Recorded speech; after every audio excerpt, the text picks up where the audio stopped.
મોરબી શહેર અને આજુબાજુના વિસ્તારોમાં વર્ષોથી પશુપાલન કરીને ગુજરાન ચલાવતા માલધારી સમાજ હાલ મુશ્કેલીમાં મુકાયો છે। મહાનગરપાલિકા બન્યા બાદ વાડાના લાયસન્સ ફરજિયાત થતા મોટાભાગના માલધારીઓ પાસે કાયદેસર માલિકીના દસ્તાવેજો ન હોવાથી તેમને લાયસન્સ મળતા નથી। આ ઉપરાંત તંત્ર દ્વારા મૂંગા પશુઓને પકડવાની કાર્યવાહી અને પ્રત્યેક પશુ દીઠ ₹4,000 સુધીનો દંડ ફટકારવામાં આવતા ગરીબ માલધારી પરિવારો માટે જીવન નિર્વાહ કઠિન બન્યું છે। આ સમસ્યાઓના નિવારણ માટે રામજીભાઈ રબારી સહિતના સમાજના આગેવાનોએ જિલ્લા કલેક્ટરને આવેદનપત્ર આપી રજૂઆત કરી હતી। વર્ષોથી ચાલી આવતા વાડાઓને કાયદેસર જાહેર કરવામાં આવે, માલિકીની ખાતરી વગર લાયસન્સ ન મળવાની શરત હટાવી પશુપાલકોને રાહત આપવામાં આવે, ગૌચર અને ખરાબાની જમીન પરના દબાણો દૂર કરવામાં આવે અને પશુ પકડવાની કાર્યવાહી તાત્કાલિક ધોરણે રોકવામાં આવે તેવી માંગ કરી છે। મહાનગરપાલિકા દ્વારા અબોલ પશુને જે મૂંગા પશુને પકડવામાં આવે છે એના માટે માલધારીમાં રોષ છે। ત્યારે અમે સૌ માલધારીઓ નક્કી કરીને કલેક્ટરશ્રીને આજે આવેદનપત્ર આપ્યું અને કલેક્ટરશ્રીને રજૂઆત કરી કે તમે અમારા માલધારીના જે પશુના વાડા છે એ અમને મંજૂર કરી દો, અને જો તમારે એ મંજૂર કરવાનો ન હોય ટાઈમ તો તમે અમારા માલધારીના પશુને પકડોમાં, અમારા માલધારીના પશુને પકડે ખૂટિયા સાઈસવારે વિડીયા આવે ખૂટિયા બાજે મેઇન રોડ ઉપર, એને કેમ નથી પકડતા?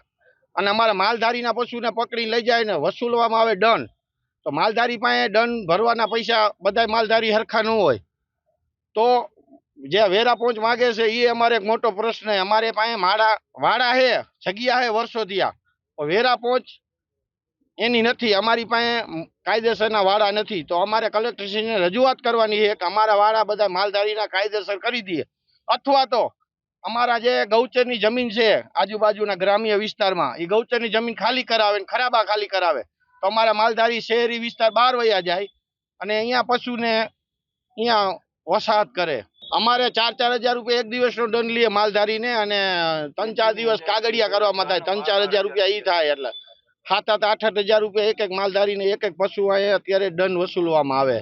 અમે કલેક્ટરશ્રીને એ અત્યારે માંગણી કરી છે કે તમે તાત્કાલિકના ધોરણે પશુને પકડવાના બંધ કરાવો। આની અંદર ભ્રષ્ટાચાર થાય કરોડો રૂપિયાનો। જે આપણે ખૂટિયા રાજમાર્ગો ઉપર રખડે છે એને પકડવામાં નથી આવતા, અને જે દૂધના ગાયું છે, પશુ અબોલ જીવ છે, એને પકડવામાં આવે માલધારીના માલિકીના। એટલે અમારી માંગણી અને લાગણી એ છે કે તાત્કાલિકના ધોરણે આ પશુને પકડવાના બંધ કરો।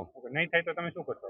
તો અમે આવનારા દિવસોમાં બધા માલધારી આખા મોરબી જિલ્લાના એક થઈને કાયદેસરની રીતે ગાંધીજીના માર્ગે અમે આંદોલન પણ કરશું, અને અમારા અબોલ જીવને બચાવવા માટે, અમારી ગાયોને બચાવવા માટે અમારે જે પણ લડાઈ કરવાની થાય એ લડાઈ કરશું।